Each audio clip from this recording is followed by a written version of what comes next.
এখন যে শীত পড়ছে এখন কেউ দেয় না, যখন শীত না পড়ে তখন সবাই দেয়, তখন দিয়ে আমরা কি করবো?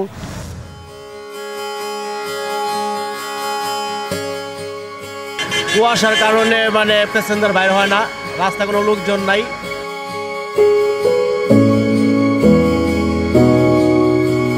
ঠান্ডা লাগছে, নিমুনিয়া হয়ে গেছে, এক্সা করা হইলো, ধরা পড়ছে, নিমুনিয়া হয়েছে।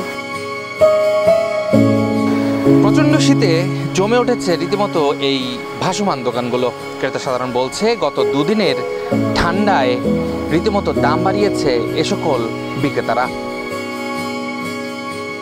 যত শীত বাড়বে তত পোশাক কিনতে হবে। তো শীত বাড়ার সাথে সাথে সবাই দামও বাড়াইয়া দিচ্ছে।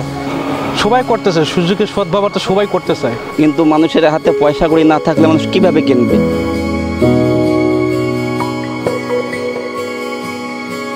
একটা কম্বল দেন না, একটা সোয়াটার দেন না, কি দেন না করে।